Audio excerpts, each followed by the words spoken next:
Kembali lagi bersama Bang Jago. Seperti biasa Mimin selalu mendoakan kalian semoga selalu dalam keadaan sehat dan dalam kondisi terbaik. Di video kali ini Mimin akan menceritakan sebuah donghua series dari Supreme Emperor. Dan bagi kalian yang mungkin baru gabung ya, Mimin saranin untuk nonton bagian sebelumnya dulu. Linknya ada di deskripsi. Tak berlama-lama langsung aja kita masuk ke isi ceritanya.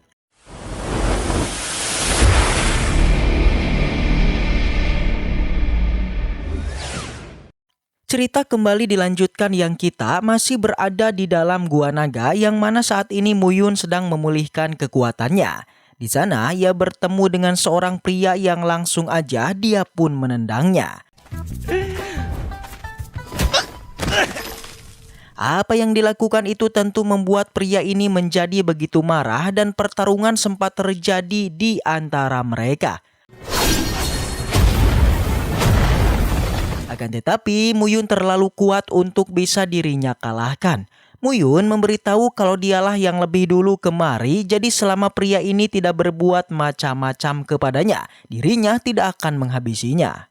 Pria itu memberitahu kalau ia adalah murid inti dari Juan Tianggong, setidaknya Muyun harus berlutut sebanyak 3 kali agar dirinya bisa diampuni. Muyun tidaklah takut dengan apa yang dia katakan. Apa yang Muyun lakukan membuat pria ini marah besar. Tidak ingin dipermalukan lagi, pria tersebut langsung aja mengamuk dan kembali melancarkan sebuah serangan kepada Muyun.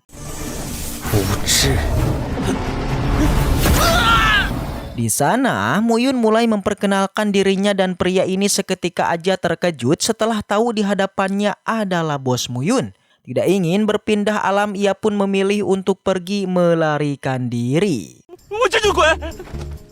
Sesaat kemudian, pria tadi pun membawa kelompoknya untuk menangkap Muyun. Pria bernama Han Yu menyimpan amarah mendalam kepada Muyun karena dia adalah orang yang telah menghabisi kelompoknya. Mendengar apa yang dikatakan membuat Muyun yakin kalau orang-orang ini pasti berasal dari kelompok Han Tianyu dari 9 istana. Tapi Muyun sama sekali tidak peduli siapa jenius nomor 1 yang mereka miliki. Sesaat kemudian Han Yu mulai melakukan pergerakan karena sudah tidak bisa lagi menahan amarahnya. Dan dengan ini pertarungan pun dilakukan.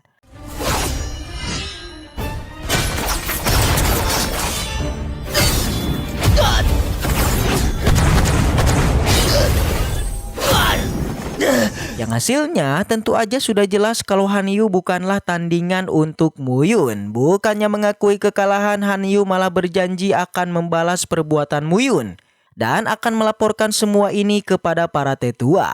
Selain itu, dia menjamin kalau aliansi darah akan mereka lenyapkan dalam hitungan jam aja.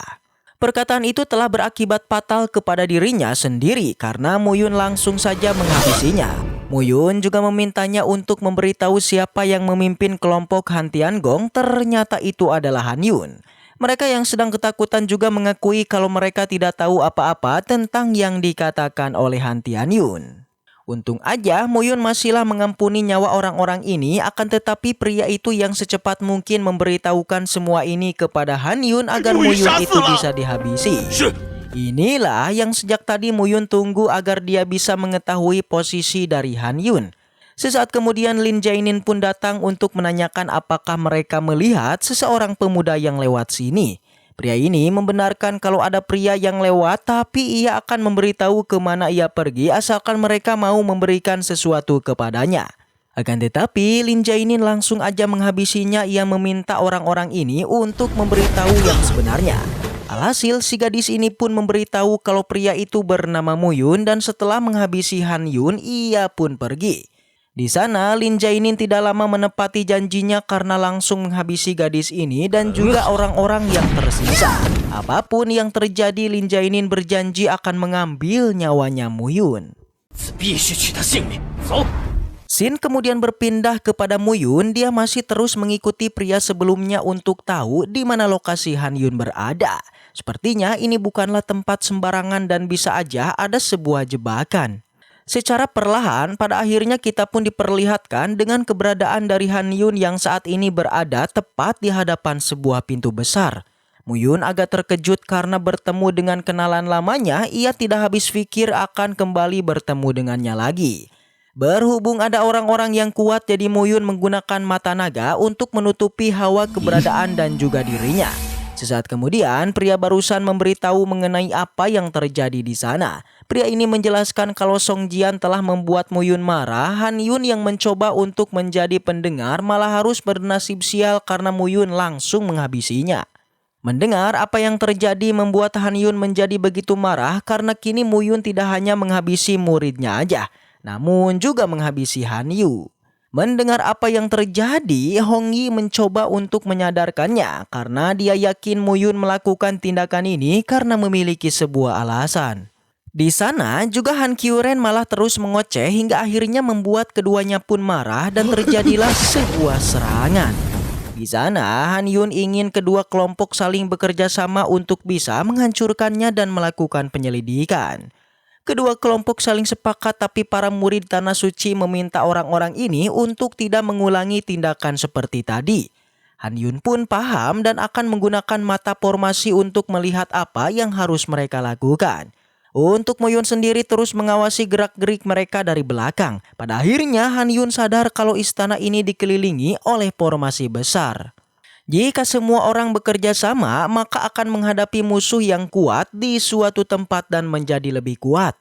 Han Yun sepertinya sudah tahu apa yang harus mereka lakukan. Ia pun meminta semua orang untuk menyerang dengan seluruh kekuatan dari arah yang berbeda. Kuren memberikan pujian kepadanya karena tanpa kehadiran Han Yun, formasi ini pasti akan sulit untuk dihancurkan. Melihat apa yang terjadi membuat Muyun tertawa karena tindakan yang mereka lakukan itu hanya sia-sia aja sebab bukan itu jawaban atas formasi ini. Muyun melakukan sesuatu yang seketika aja membuat penghalang pintu menghilang. Kini pintunya pun mulai terbuka. Han Kyuren ini masuk lebih dulu, akan tetapi Muyun segera menjahilinya dengan menjebaknya di celah pintu.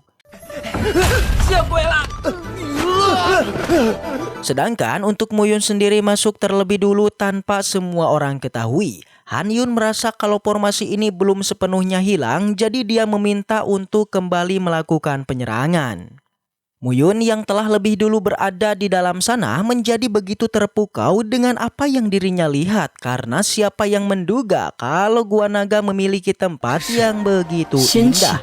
Jika Muyun memanfaatkan energi ini dengan cara menyerapnya, maka kekuatannya juga akan meningkat dengan cukup besar. Namun gulungan Jusian menyayangkan hanya energi abadi kuno yang berguna bagi dirinya. Jadi mengapa juga dia sesemangat itu? Meskipun tidak bermanfaat bagi dia, tapi tempat ini sangatlah bagus untuk lore kita. Di sisi luar terlihat kalau kelompok Han Yun masih terus melakukan penyerangan kepada pintu besar, karena sebelumnya pintu ini kembali ditutup oleh lore kita. Di sana ia pun membawa kelompoknya untuk masuk ke dalam sana. Baru saja tiba mereka sudah merasakan kekuatan yang begitu asing, bahkan orang-orang dari Tanah Suci juga tidak mengetahuinya. Bibi Yun juga ingin berpisah dengan kelompok Han Yun. Selain itu, jika masing-masing dari mereka menemukan harta karun, maka itu akan menjadi milik orang pertama yang menemukannya. Mereka pun akhirnya sepakat dan Hong Yi merasa mereka harus berhati-hati karena takutnya sesuatu yang tidak diinginkan terjadi. Di sisi lain, Muyun sedang melakukan penyerapan. Dengan begitu mungkin dia bisa menyempurnakan sebuah artefak Xian Qi agar bisa menggambarkan energi yang mengandung roh peri. Secara perlahan-lahan, Muyun mulai sadar kalau ingatan mengenai kehidupan masa lalunya banyak yang hilang. Dan seketika semangat peri ini memasuki dirinya, ia pun mendapatkan beberapa ingatan lagi. Selain itu, hanya ada 11 senjata abadi virtual di gedung instrumen ini. Berhubung Muyun sedang menyerap energi peri, maka dirinya dapat memurnikan senjata abadi. Di sana, gulungan Jusian akan memberikan bantuan kepadanya. Ia meminta Muyun untuk nantinya membalas kebaikannya. Dan balasannya, jika kedepannya Muyun menemukan harta karun lagi dengan artefak kuno, maka ia harus memberikan hal itu kepadanya. Alhasil mereka pun sepakat dan gulungan Jusian melakukan penyerapan dengan sangat luar biasa. Namun apa yang Muyun lakukan bisa dirasakan langsung oleh kelompok Han Yun karena secara tiba-tiba aja ada fluktuasi yang muncul. Ini bakal membuat Qi dalam tubuh Han Kyuren mulai bereaksi. Entah kenapa ini bisa terjadi kepadanya dan semua itu terjadi secara bertahap. Kembali kepada Muyun yang mana di sini gulungan Juxian memberitahu kalau saat ini dirinya hampir tidak bisa menjadi bentuk manusia. Namun berkat energi kuno ia pun menjadi sangat tidak stabil. Jika hal ini terjadi dalam jangka waktu yang lama, maka sesuatu saat dirinya akan mengalami koma. Muyun mengerti, hanya saja penasaran selain energi roh besar ini ada apa lagi di tempat tersebut. Gulungan Juxian ternyata bisa merasakan monumen 9. Ini juga Muyun rasakan karena keterkaitannya dengan artefak miliknya. Setelah melakukan penyerapan, Muyun memutuskan untuk pergi ke makam tersebut. Walaupun tidak ada kata-kata di sana, tapi Muyun harus menggunakan darahnya untuk bisa membacanya.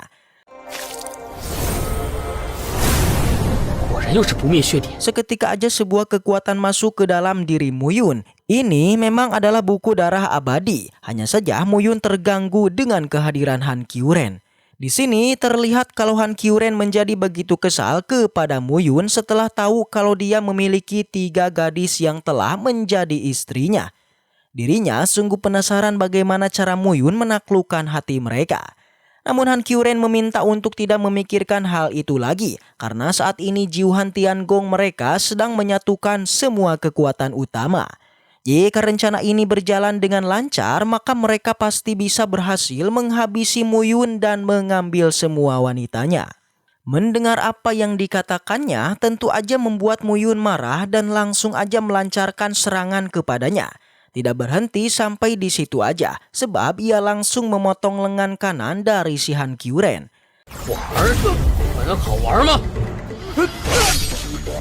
Sampai pada akhirnya ia pun merapalkan sebuah teknik untuk bisa memulihkan kembali tangannya. Akan tetapi semua itu tidaklah dibiarkan oleh Muyun, ia langsung aja membakarnya yang menyebabkan tangan kanan Han Qiuren tidak bisa kembali. Sontak dengan kesal Han Qiuren pun meminta para bawahannya untuk segera menyerang Muyun. Namun semua bawahannya sangat begitu mudah dikalahkan.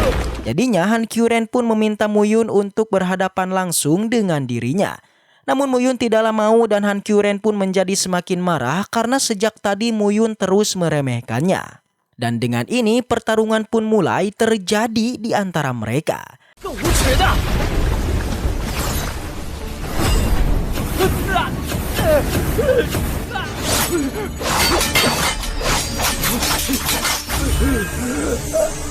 Walaupun sudah seperti ini, ia meminta Muyun untuk tidak terlalu percaya diri karena orang-orang dari Zhu Tianhong akan segera datang kemari.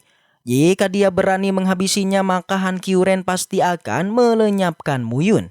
Tapi Muyun ini sama sekali tidak peduli, ia langsung aja melancarkan serangan kepadanya, yang mana ia pun langsung saja membuat Han Qiuren tewas.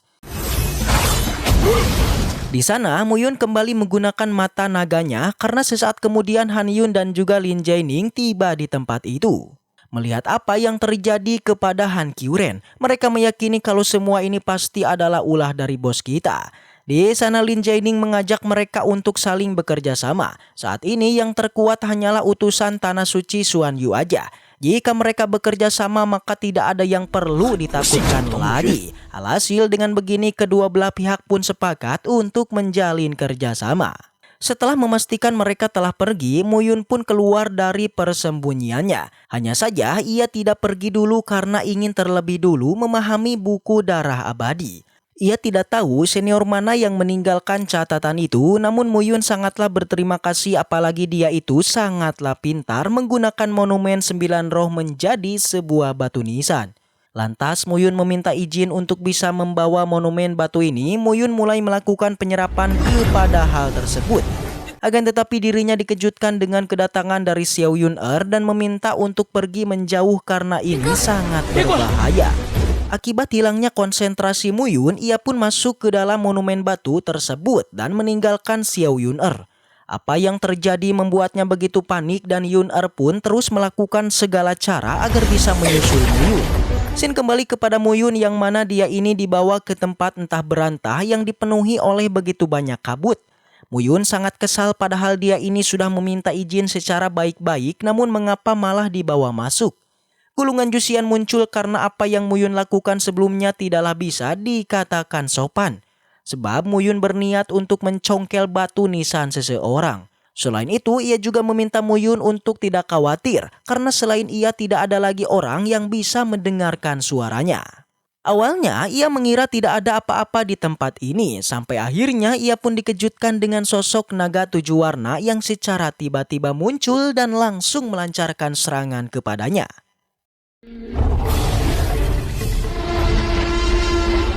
Selain itu, sang naga ini memberikan sapaan kepada Muyun dan sekaligus bertanya mengenai alasan kedatangannya. Tapi Muyun seolah-olah tidak terlalu peduli kepada naga itu. Justru ia malah bertanya balik sebenarnya siapakah naga gerangan ini. Diperlakukan seperti ini membuat naga itu marah dan meminta Muyun untuk segera keluar dalam hitungan 3 detik. Jika ia tidak pergi, maka ia akan menghabisinya. Muyun tidak takut karena naga ini hanyalah sekedar roh yang tersisa. Naga ini pun semakin marah karena jika Muyun memang benar sedang mencari telurnya, maka dia harus dihukum mati. Dan dengan itu pertarungan pun terjadi.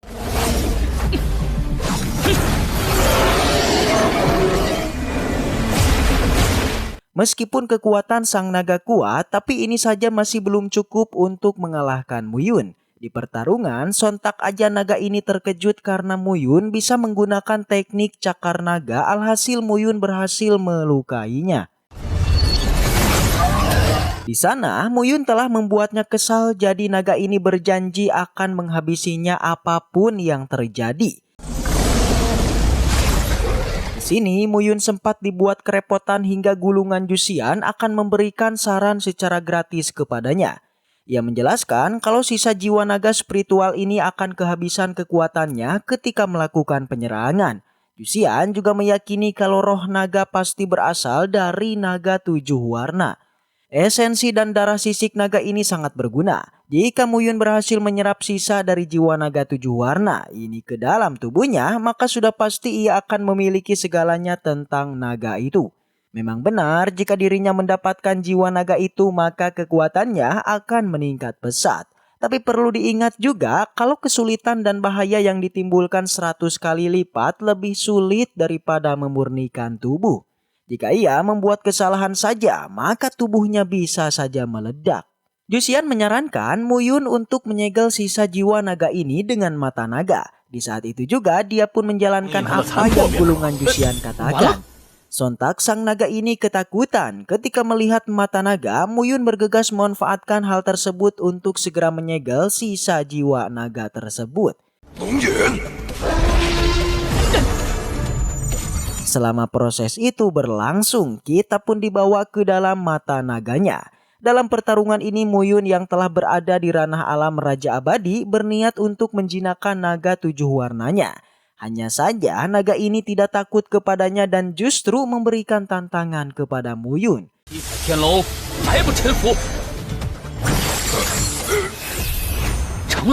Kembali ke masa sekarang yang mana akhirnya Muyun telah berhasil menyegel sisa jiwa naga 7 warna. Gulungan Jusian sudah mengatakan kalau semua ini sangatlah mudah. Ia juga menyarankan agar Muyun segera berubah menjadi sosok naga. Apalagi jiwa naga ini sudah sangat lemah, jadi Muyun harus pelan-pelan menyerapnya. Di saat yang sama, Jusian mengingatkan hal terpenting dalam proses perubahan adalah penggabungan Muyun dengan jiwa naga.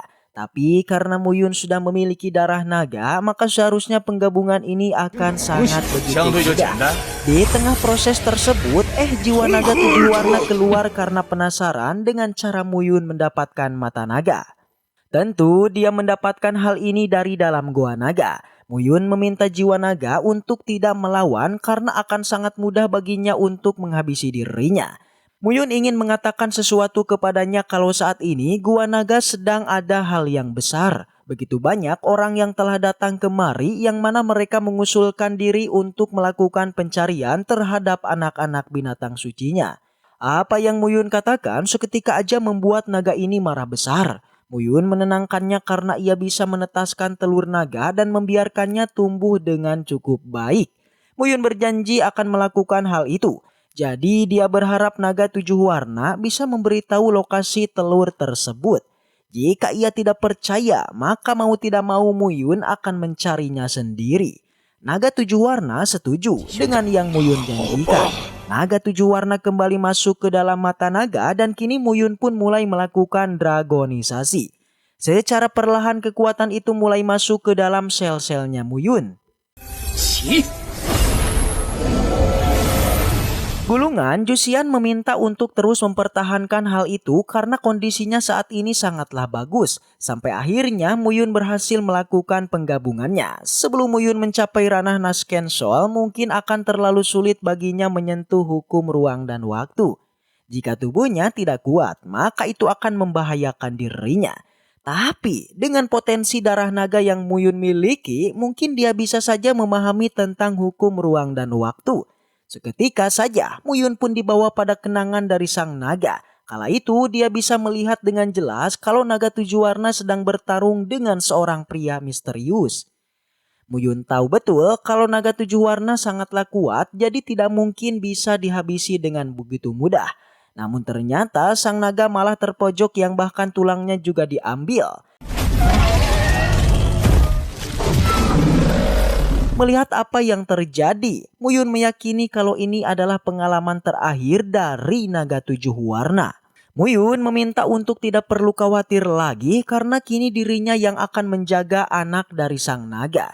Di sana sang naga yang kini sudah percaya kepadanya memberikan keturunannya kepada Muyun.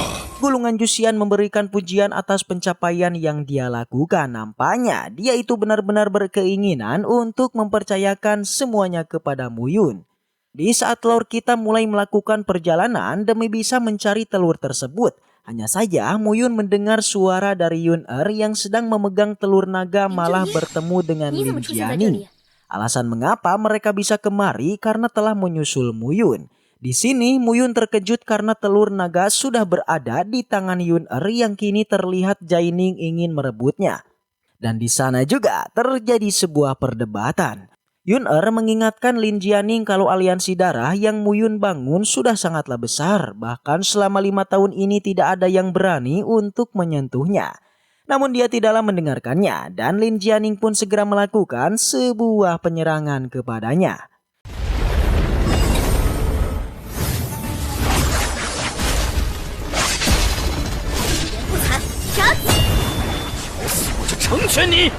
Terlihat Lin Jianing bersiap untuk melancarkan serangan pamungkas, namun niatannya itu langsung saja dihentikan oleh sebuah serangan pedang yang mana ini sama sekali tidak mampu ditahan oleh tanaman merambat miliknya.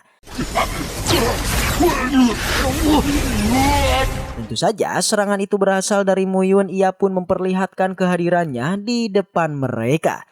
Ia tidak mengira Muyun akan berani berdiri di hadapannya padahal dia itu serta ingin menghabisinya. Tapi lore kita malah langsung saja memukulnya. Saking kuatnya kekuatan Muyun, Lin Jianing bahkan tidaklah mampu memberikan serangan balasan kepada lore kita.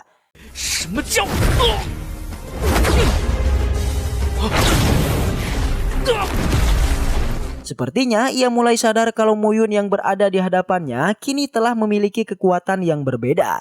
Masalah kembali bertambah karena Xiao Yun-Er juga memberikan serangan kepada Lin Jianing. Untung aja ini semua masihlah mampu ditahan olehnya. Lin Jianing memanfaatkan kondisi ini untuk pergi melarikan diri. Sedangkan Muyun mulai berpura-pura sakit di hadapan Yun-Er. Yang mana ini pun membuatnya begitu panik apalagi ketika melihat Muyun menunjuk titik rasa sakitnya. Di tengah itu Muyun tidak lupa kembali menyerang Lin Jianing agar ia tidak bisa pergi kemana-mana lagi. Sayangnya serangan itu masihlah mampu ditahan olehnya. Di sana sempat terjadi pertikaian yang membuat perkataan Muyun semakin membuatnya murka. Ia langsung saja mengurung Muyun dan formasi miliknya ini pun membuat pergerakannya Muyun terhenti untuk sementara waktu.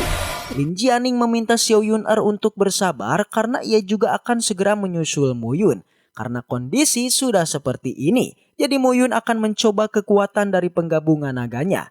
Benar aja, hanya dalam sekali serangan, formasi ruang ini dengan mudah Muyun hancurkan. Tidak hanya itu, Muyun juga melancarkan serangan kepadanya.